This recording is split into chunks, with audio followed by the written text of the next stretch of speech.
The Quetzalcoatlus was not the largest flying creature to ever live. 66 million years ago, Earth was facing its final days of the Mesozoic era. It was the end of the late Cretaceous, a world ruled by giants. Wherever you looked, there were titans.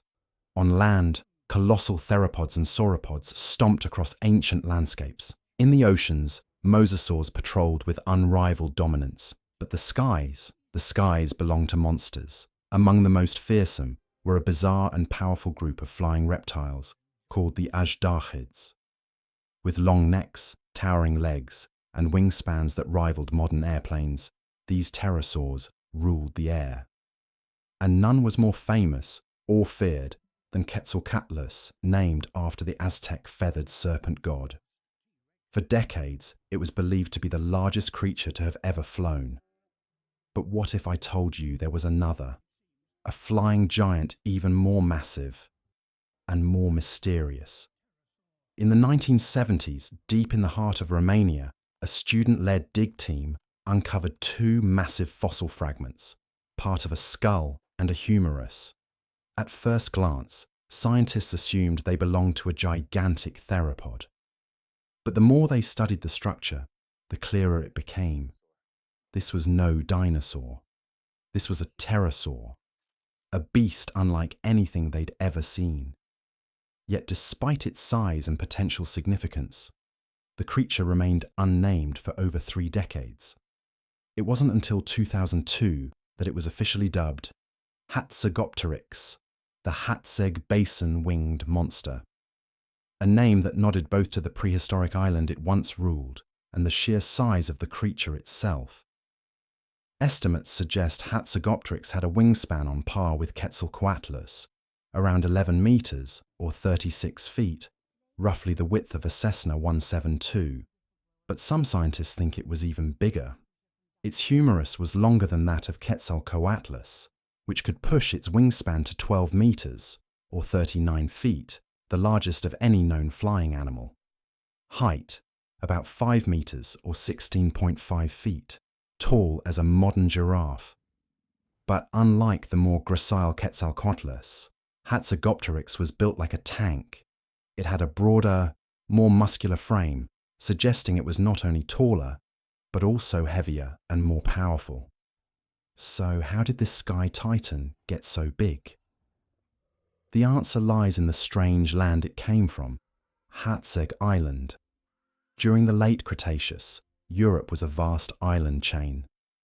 Hatzeg, about the size of modern-day Ireland, was surrounded by deep ocean, making it one of the most isolated landmasses on Earth. With no large theropods to compete with and few predators around, Hatzegopteryx evolved to fill the role of top predator. It didn't just grow, it dominated. Its skull alone was over 2.5 meters long, one of the largest skulls of any non-marine animal. But it wasn't just big. It was shockingly robust, built with strong ridges for muscle attachments. Its neck, short, thick, and durable, engineered to withstand forces up to 10 times its body weight. This wasn't a passive scavenger. This was a killer. Paleontologists now believe Hatzegopteryx hunted prey too large to swallow whole, likely dwarf dinosaurs that evolved on the island. While most pterosaurs had lightweight frames suited for gliding, Hatzegopteryx was a heavyweight bruiser. Its primary weapons were its skull and jaws, likely used to stab, bludgeon, or crush prey. And there were plenty of victims. Hatzeg Island was home to an array of dwarf dinosaurs, downsized due to limited island resources. Species like Magyarosaurus, Telmatosaurus, Zalmoxis, and even dwarf titanosaurs roamed its forests. Some adults were small enough to be vulnerable, juveniles even more so. But dinosaurs weren't the only targets. Hatzegopteryx likely fed on anything smaller and slower: primitive mammals, reptiles, amphibians, and other pterosaurs. It was a generalist, a terrestrial hunter stalking the underbrush in search of opportunity. Despite its bulky appearance, Hatzegopteryx could fly. Its wings, like those of its relatives, had hollow structures and pits, similar to styrofoam, which kept them strong, yet lightweight. Its massive skull had similar adaptations, reducing weight without sacrificing durability. However, taking off wasn't easy. Experts believe it used all four limbs to vault into the air in a powerful leap. Once airborne, early theories claimed it could glide for miles. But newer studies suggest it wasn't a long-distance flyer. Instead, it likely flew in short bursts, enough to cross the island or scout for prey. Hatzeg Island was a lush subtropical paradise, filled with rivers, forests, and thick vegetation. But beneath its beauty lurked terror from above and below. Hatzegopteryx wasn't just the top predator in the air, it ruled the land too. Other azhdarchid species lived there, but none came close in size or power. It was the undisputed apex predator of its time, a strange, muscular fusion of bird, reptile, and nightmare. But paradise never lasts.